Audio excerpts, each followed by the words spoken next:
अगर वो भक्ति में लीन हो जाते हैं तो उनके मन को एक अद्भुत शांति प्राप्त होती है। जो वो धन दौलत है या नहीं वो मैटर नहीं करता।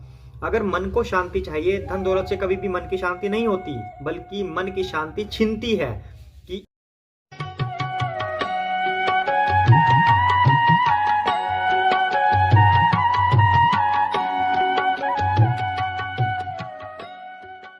जय सिया राम। आइए पाठ को आगे बढ़ाते हैं।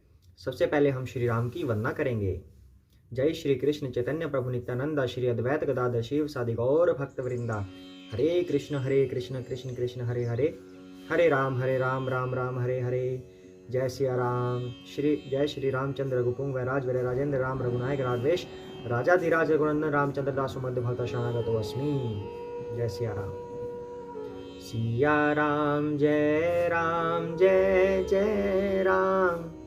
सिया राम जय सिया राम। सिया राम जय जय राम। सिया राम जय सिया राम। सिया राम जय जय राम। सिया राम जय जय राम। सिया राम जय जय राम। सिया राम जय जय राम। सिया राम जय जय राम। सिया राम जय सिया राम। हे राम मेरे राम। सिया राम जय जय राम। मेरे राम सीता राम। सिया राम जय जय राम। जय सिया राम। जय भरत शत्रुघ्न लक्ष्मण जी की जय। शिव शंकर भोलेनाथ पार्वती माता की जय हो। तुलसीदास वाल्मीकि जी की जय हो। हनुमान जी की जय हो। जय सिया राम। तो कहाँ तक हमने पाठ कर लिया? गरुड़ जी और काकभूषुंड जी की वार्तालाप चल रही है। काकभूषुंड जी गरुड़ जी को बता रहे हैं कि मैं भी मोह के वश हो गया था एक बार, जब श्री राम जी के मैं मुख में चला गया था और उधर में जाकर मैंने असंख्य ब्रह्मांड देखे। असंख्य ब्रह्मांडों के अलग अलग लोक भी थे। तो इस तरह से काकभूषुंड जी बता रहे हैं कि मैं वहां पर 100 कल्पों तक रहा एक एक ब्रह्मांड में। तो और लास्ट में उन्होंने बताया ये सब होते हुए भी कि इतने 100 कल्पों तक मैं वहां पर रहा श्री राम के उदर में। पर जैसे ही मैं बाहर आया मुझे ये पता चला कि मैंने ये सब कुछ 2 घड़ी में ही देख लिया। 100 कल्पों वाला दृश्य है। अब आगे करते हैं। जय सिया राम। सोई लरिकाई मोसन करन लगे पुनी राम। कोटि भांति समुझावं मनु न लहई विश्राम। श्री रामचंद्र जी मेरे साथ फिर वही लड़कपन करने लगे। मैं करोड़ों असंख्य प्रकार से मन को समझाता था पर वह शांति नहीं पाता था। लड़कपन कैसे कर रहे हैं भगवान? भगवान छोटे से हैं, बाल स्वरूप में हैं। उस समय की ये बात हो रही है जब काकभूषुंड जी के साथ भगवान खेलते हैं। कभी काकभूषुंड जी आगे, कभी श्री राम उनके पीछे, कभी फिर श्री राम आगे, फिर काकभूषुंड जी उनके पीछे। ऐसे वो खेल रहे हैं। और खेलते खेलते काकभूषुंड जी के मन में ये आया कि ये भगवान कैसे हो सकते हैं? अगर भगवान है तो ये कैसी लीलाएं कर रहे हैं बच्चों जैसी। तब फिर श्री राम हंस पड़े थे और काकभूषुंड जी उनके मुंह में चले गए थे और उधर में उन्होंने असंख्य ब्रह्मांड देखे थे। और कह रहे हैं कि मैंने 100 कल्पों तक वो दृश्य देखा। अलग अलग ब्रह्मांड, एक एक ब्रह्मांड के अंदर वो 100 वर्ष तक रहे थे और लगभग सब में 100 कल्पों तक रहे थे। पर जैसे ही वो मुख से बाहर आए तो उनको पता चला कि ये सब दृश्य मैंने 2 घड़ी में ही देख लिया। ये भी एक विचित्र बात हुई। तो उसके बाद कह रहे हैं कि फिर श्री राम जी मुस्कुराए और मेरे साथ फिर से वही खेल खेलने लगे, लड़कपन करने लगे। कह रहे कि मैं अपने मन को समझा रहा था पर मेरी मन की शांति भंग हो गई कि ये हो क्या रहा है, ये कैसे हुआ, मैं इतने समय तक कहां पर था और अब कहां पे आ गया। और 2 घड़ी की बात थी सारी। तो देखी चरित यह सो प्रभुताई, समुझत देह दशा बिसराई। धरनी पर्यो मुख आव न बाता, त्राहि त्राहि आरत जन त्राता। यह बाल चरित्र देखकर और पेट के अंदर देखी हुई उस प्रभुता का स्मरण कर मैं शरीर की सुध भूल गया और हे आर्त जनों के रक्षक, रक्षा कीजिए, रक्षा कीजिए, ऐसे पुकारता हुआ पृथ्वी पर गिर पड़ा। मुख से बात नहीं निकलती थी। प्रेमाकुल प्रभु मोहि बिलोकी, निज माया प्रभुता तब रोकी, कर सरोज प्रभु मम सिर धरेऊ, दीन दयाल सकल दुख हरेऊ।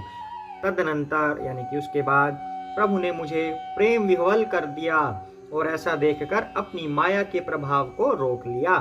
प्रभु ने अपना कर कमल मेरे सिर पर रखा, दीन दयालु ने मेरा संपूर्ण दुख हर लिया। प्रभु ने अपने हाथों को ऐसे सिर पर रख के आशीर्वाद दिया, सारी माया हर ली जिसकी वजह से वो व्याकुल हो रहे थे। कौन? काकभुशुंडी जी। कहते हैं कि फिर मेरा सारा दुख चलता गया। किन राम मोहि विगत विमोहा, सेवक सुखद कृपा संदोहा, प्रभुता प्रथम विचारी विचारी, मन मह होई हर्ष अति भारी। सेवकों को सुख देने वाले कृपा के समूह कृपामय श्री राम जी ने मुझे मोह से सर्वथा रहित कर दिया।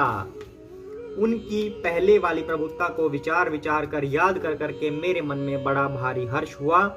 भगत बछलता प्रभु कै देखी, उपजी मम उर प्रीति विशेषी, सजल नयन पुलकित कर जोरी, किन्हीं बहुविधि विनय बहोरी। प्रभु की भक्त वत्सलता देखकर मेरे हृदय में बहुत ही प्रेम उत्पन्न हुआ। फिर मैंने आनंद से नेत्रों में जल भरकर पुलकित होकर हाथ जोड़कर बहुत प्रकार से विनती की श्री राम की। सुनी सप्रेम मम बानी देखी, दीन निज दास, बचन सुखद गंभीर मृदु, बोले रमा निवास। मेरी प्रेम युक्त वाणी सुनकर अपने दास को दीन देखकर रमा निवास श्री राम जी सुखदायक गंभीर और कोमल वचन बोले। काकभुशुंडी मागु बर, अति प्रसन्न मोहि जानी, अनिमादिक सीधी अपर, रिधि मोच सकल सुख खानी। हे काकभुशुंडी, अब श्री राम जी बोल रहे हैं बाल स्वरूप में ही, तू मुझे अत्यंत प्रसन्न जानकर वर मांग। अनिमा आदि अष्ट सिद्धियां, दूसरी रिद्धियां तथा संपूर्ण सुखों की खान मोक्ष, ज्ञान विवेक वृत्ति विज्ञाना, मुनि दुर्लभ गुण जे जग नाना, आजू देऊ सब संशय नाही, मागू जो तो ही भाव मन माही। श्री राम कह रहे हैं कि तुम मुझसे वरदान मांगो, जो भी तुम्हें चाहिए, अष्ट सिद्धियां चाहिए, रिद्धियां चाहिए, तुम्हें संपूर्ण सुखों की खान चाहिए, मोक्ष चाहिए, तुम्हें ज्ञान विवेक वैराग्य विज्ञान और वे अनेक गुण जो जगत में मुनियों के लिए भी दुर्लभ हैं, ये सब मैं आज तुझे दूंगा, इसमें कोई संदेह नहीं। श्री राम ऐसा वचन दे रहे हैं काकभुशुंडी को कि जो तुम्हें मांगना हो मांगो, ये सब चीजें मैं तुम्हें दूंगा आज, जो तेरे मन भावे सो मांग लो। सुनी प्रभु बचन अधिक अनुरागेऊ, मन अनुमान करन तब लागेऊ, प्रभु कह देन सकल सुख सही, भक्ति आपनी देन न कही। प्रभु के वचन सुनकर मैं बहुत ही प्रेम में भर गया।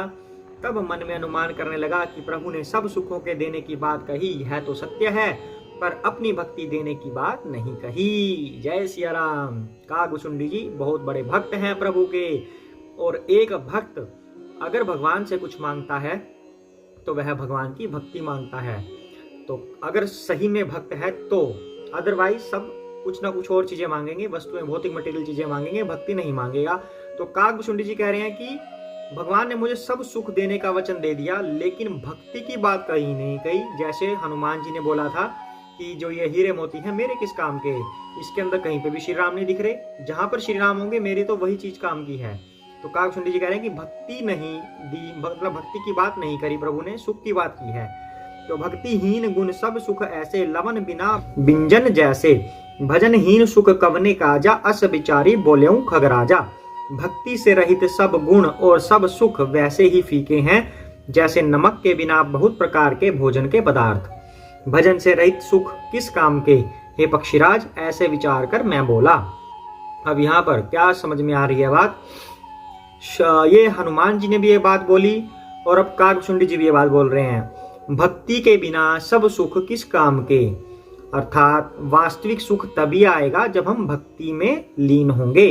अब इसका क्या एग्जाम्पल ले हम कि जब भक्ति होगी तभी हमारे अंदर वास्तविक सुख आएगा।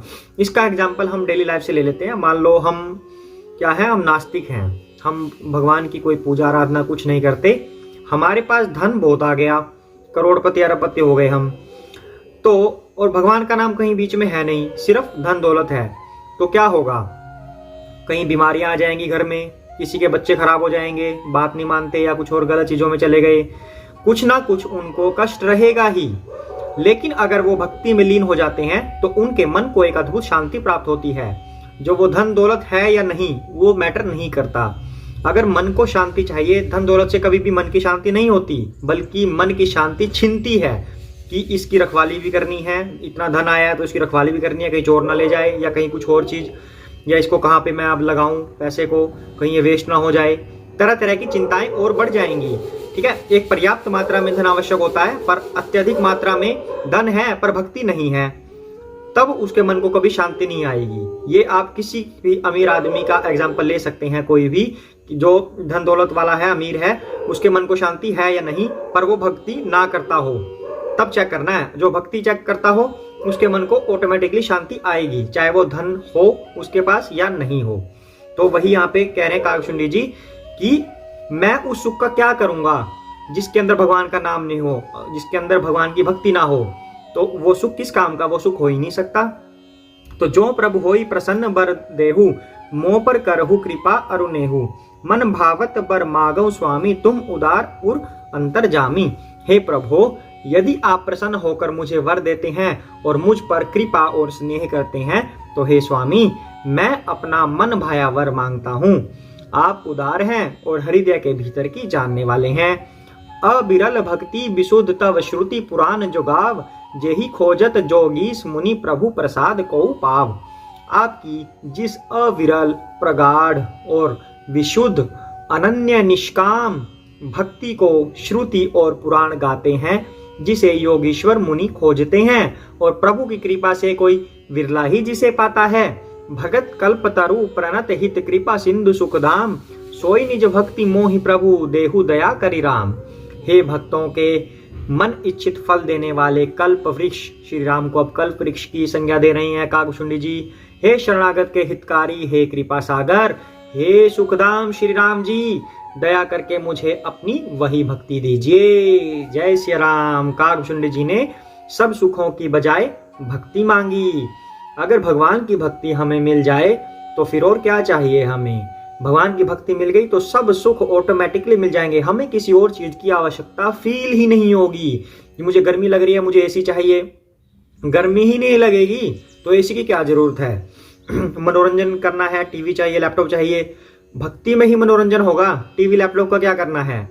और क्या चीज मांग सकते हो आप, यात्रा करनी है, मुझे साधन चाहिए, व्हीकल चाहिए। यात्रा अब भगवान के अलावा आप जाएंगे कहाँ, और जहाँ भगवान है वही आपकी यात्रा हो जाएगी ऑटोमेटिकली। भक्ति मिल गई तो आपको किसी और चीज की आवश्यकता रहेगी ही नहीं, आप पूर्ण रूप से सेटिस्फाई हो जाएंगे, बिल्कुल संतुष्ट हो जाएंगे आप। और अगर हम संतुष्ट हो गए तो फिर जिंदगी में और किसी चीज की आवश्यकता ही नहीं है। हम संतुष्ट नहीं होते तभी भाग दौड़ कर रहे हैं कि मुझे ये मिल जाए, वो मिल जाए, तब मुझे संतुष्टि मिले। संतुष्टि हमें मिलती नहीं। अगर हम भक्ति में लीन हो जाते हैं तो हमें संतुष्टि मिल जाएगी। इसीलिए काकभुशुंडी जी ने भगवान की भक्ति मांगी उन सुखों को छोड़कर, क्योंकि भक्ति से सुख ऑटोमेटिकली आ जाएगा। एक बुद्धिमान वाला काम है कि जिस चीज से सब कुछ मिल जाए वही मांग लो। अब कहते हैं ना, हे प्रभु, हे श्री राम, सारी दुनिया आपकी, सिर्फ आप मेरे। तो वो एक बुद्धिमान व्यक्ति है कि सारी दुनिया आपकी, आप मेरे। अगर भगवान हमारे हो गए तो सारी दुनिया हमारी नहीं होगी ऑटोमेटिकली। तो ये बुद्धिमत्ता वाला काम होता है। सब चीजें मांगने के बजाय हमें सिर्फ और सिर्फ भक्ति मांगनी चाहिए, जिससे हमें सब कुछ मिल जाए। ऐसा ही काकभुशुंडी जी ने किया। जय सिया राम।